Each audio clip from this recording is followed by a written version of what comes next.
जय हिंद दोस्तों, मैं निधिबेन चौहान। आज हम करेंगे क्लास 10th का 13.4 का क्वेश्चन नंबर 5। इसमें हमें एक आकृति दी गई है। तो इसमें बोला गया है धातु के लंबवृत्तीय शंकु की ऊंचाई 20 सेंटीमीटर। देखो इसकी पूरी लंबाई है यहाँ पर 20 सेंटीमीटर तथा शिरोकोण 60 डिग्री। ये देखो ये 30 और 30 60 डिग्री है। पाया के समांतर समतल से उसकी ऊंचाई को दो समान भाग हों। दो समान भाग, अब समान भाग में हमें ध्यान रखना है कि 20 सेंटीमीटर टोटल ऊंचाई है और समान भाग में काटा गया है, यानी कि ऊपर भी 10 और नीचे वाला भी हिस्सा 10, बिकॉज दो बराबर हिस्से इसके यहाँ पर किए गए हैं। ये देखिए यहाँ पे ध्यान देना है, समान भाग में इसको काटा गया है। जो आड़ छेद का 1/16 सेंटीमीटर व्यास वाला, ये देखो ये आड़ छेद बोलते हैं इसको, ABCD, ये है फ्रस्टम। फ्रस्टम मतलब आड़ छेद। 1/16 सेंटीमीटर व्यास वाला तार के स्वरूप में रूपांतर करने में आए तो तार की लंबाई हमें यहाँ पर फाइंड करनी है, यानी कि जो हमारा ये फ्रस्टम है इसका हमें यहाँ पर घनफल फाइंड करना है। तो चलिए शुरू करते हैं। सबसे पहले यहाँ पर ये शंकु है, देखो शंकु OAB में मध्य के भाग को यहाँ पे त्रिभुज OMB मिलेगा। देखो ये OMB त्रिभुज है, यहाँ पे हमें ध्यान देना है। ये एक त्रिभुज बन चुका है यहाँ पर OMB, ठीक है।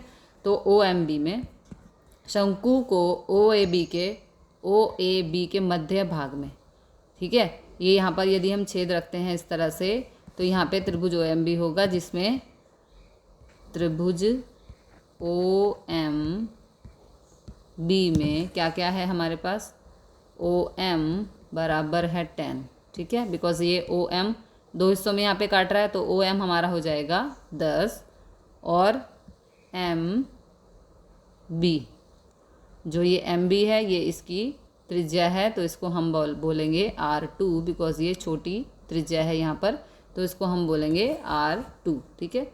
तो कोण MOB, कोण MOB में शिरोकोण क्या है यहाँ पर 60 डिग्री, ठीक है। 30 और 30 हमें 60 डिग्री यहाँ पर दिया गया है, बटे कर देंगे 2, तो ये हो जाएगा 60/2। 2 इसलिए क्योंकि इसके दो भाग हैं, ठीक है, तो इसलिए यहाँ पे हम इसको भाग कर देंगे 2 से, तो आंसर आएगा हमारा 30। ये देखिए ये शिरोकोण हमें 60 का दिया गया है पूरा। देखो यहाँ पे बोल रहे हैं ना शिरोकोण 60 का है, तो इसके यदि हम दो हिस्से इसलिए करने पड़ेंगे क्योंकि हम त्रिभुज OMB की बात कर रहे हैं। तो त्रिभुज OMB यहाँ से आधा हो गया, तो आधा हो गया इसका मतलब कोण भी आधा हो गया, तो पूरा 60 का है तो आधा कितने का हो जाएगा, ये भी 30 और ये भी 30, ठीक है। अब त्रिभुज OMB में कोण M बराबर है 90 डिग्री, ठीक है। तो यहाँ पे हो जाएगा 10O। अब 10 क्या होता है, हमने पढ़ा था ट्रिग्नोमेट्री में, LALKKA, लाला आया लाया कच्चे कच्चे आम। तो ये है साइन, ये है कॉस और ये है टेन, यानी कि लंब बटे आधार। तो यहाँ पर लंब है MB, ये देखो सॉरी यहाँ पे लंब हमारा 10O, हाँ ठीक है, इस तरफ है ना एंगल, 10O की बात हो रही है, तो जो लंब है वो आधार हो जाएगा और जो आधार है वो लंब हो जाएगा। तो इसलिए MB लंब हमारा है MB क्या है यहाँ पर, ठीक है, तो लंब हमारा MB हो गया और आधार हो जाएगा OM, बिकॉज एंगल यहाँ दे रहा है तो दोनों चीज़ें हमारी उल्टी हो जाएंगी, ठीक है, OM। आगे देखते हैं क्या करना है हमें। तो यहाँ पे 10O 30 डिग्री है, तो इसलिए ये हो जाएगा 10 डिग्री बराबर R2/10। अब 10 होता है 1/√3, तो R2 हमें यहाँ पर नहीं पता और ये हो गया 10। अब इसको यहाँ पे ये भाग हो रहा है 10, इस तरफ जाएगा तो गुणा हो जाएगा, यानी कि 10 एकम 10/√3, ये हो गया हमारा R2। इसी तरह से शंकु OCD के, ये देखो ये शंकु OCD के मध्य में रखने से त्रिभुज ओ पी डी, ये देखो ओ पी डी बन रहा है। जैसे यहाँ पे ओ एम भी था इसी तरह यहाँ पर ओ पी डी, तो इसकी आर को हम बोलेंगे R1। ठीक है, अब हम लेंगे अगले त्रिभुज को यानी कि ओ पी डी को।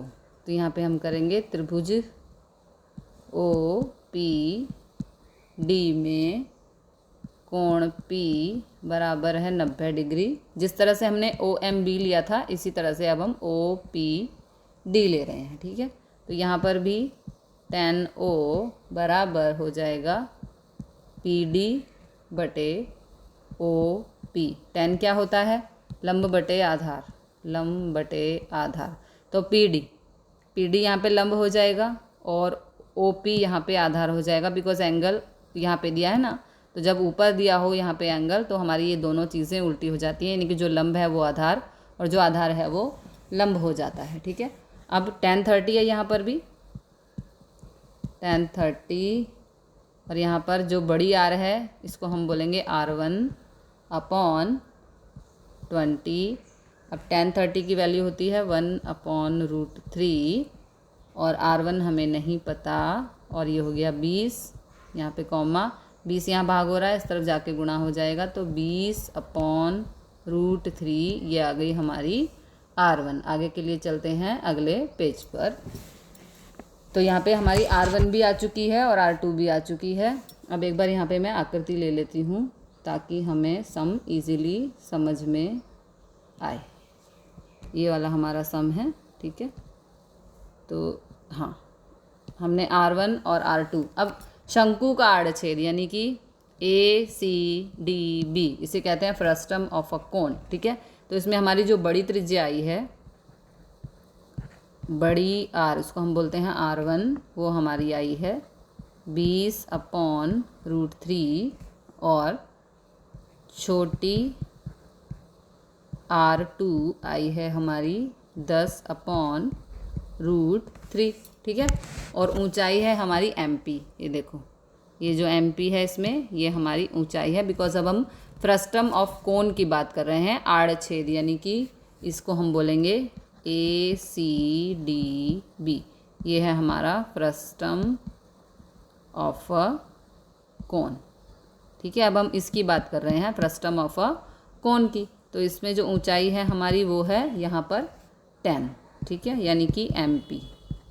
ये देखो, ये MP इसकी ऊंचाई है जो है 10।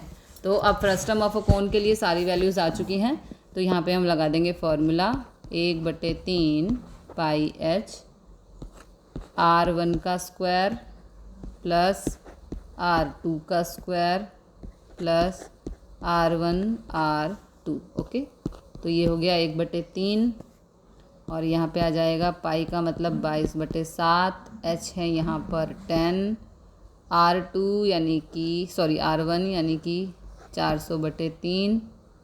ठीक है, प्लस R2 का वर्ग यानी कि 100/3 और प्लस R1 R2 यानी कि 200/3 हो जाएगा। देखो 400/3, 400/3 कैसे आया हमारा? जो R1 है हमारी, R1 हमारी क्या आई थी? हमारी R1 आई थी 20/√3। ठीक है, अब इसका कर रहे हैं वर्ग, तो 20 का वर्ग 400, और यदि √3 पे वर्ग तो रूट से वर्ग हो जाएगा कैंसिल, इसलिए आया 400/3। ठीक है, उसके बाद R2 थी हमारी 10/√3। अब इसका कर रहे हैं वर्ग, तो 10 का वर्ग 100 और रूट से वर्ग हो जाएगा कैंसिल। ठीक है, तो ये हो जाएगा 100/3। अब R1 R2, तो R1 क्या है 20/√3 और R2 क्या थी 10/√3। तो 20 से 10 को गुणा किया तो 200 और √3 से √3 को गुणा किया तो 3। ठीक है, इस तरह से आया 200/3। अब इसे यहाँ से पहले डिलीट करेंगे ताकि हमें जगह मिले सम करने के लिए। ओके जी, अब पेंसिल लेंगे और अब हम इसे करेंगे सॉल्व। तो ये आपका हो गया 1/3 गुणा 22/7 गुणा 10 छवि के छेद एक जैसे हैं यानी कि 3, तो 3 एक बार ले लेंगे। 400 में 100 जोड़ा तो 500, 500 और 2 हो गए 700। 1/3 गुणा 22/7 गुणा 10 गुणा 700/3। 7 से 700 हो गया कैंसिल, तो आया 100। हमारे पास क्या बचा? हमारे पास बचा 22 गुणा 10 गुणा 100। ओके, नीचे बचा 3 तिया 9। अब यदि हम 10 को 100 से गुणा करते हैं तो 1000, और 1000 को 22 से गुणा करते हैं तो 22,000/9। ये आ गया हमारा फ्रस्टम ऑफ अ कोन। ठीक है, शंकु की आड़छेद। ठीक है, आगे करते हैं, अगले पेज पर चलते हैं। यहाँ पे सबसे पहले हम क्वेश्चन ले लेंगे। ये हमने क्वेश्चन ले लिया। ठीक है, शंकु की आड़छेद का हमारा क्षेत्रफल आ चुका है।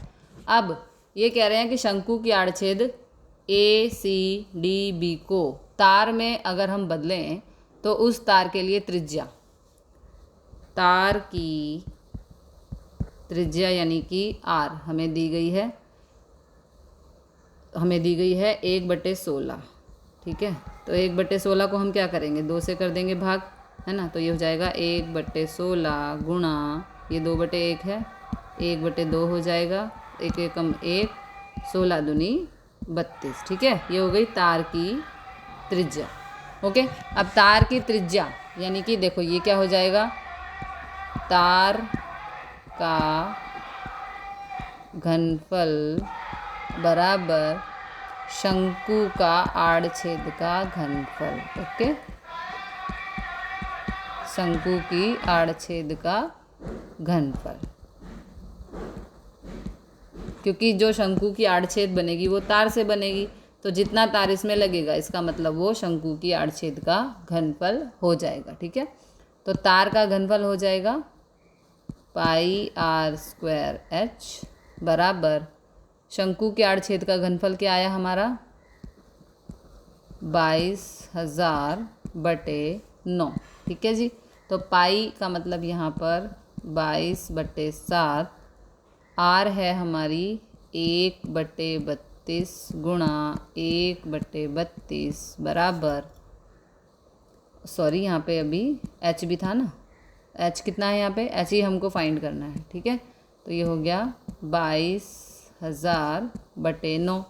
अब H को यहीं छोड़ देंगे, बाकी सबको उठा के उस तरफ ले जाएंगे, तो 22,000 गुणा ये 22/7 है, तो ये इस तरफ आके 7/22 हो जाएगा। ये 1/32 है, इस तरफ आके 32/1 हो जाएगा। ये 1/32 इस तरफ आके 32/1।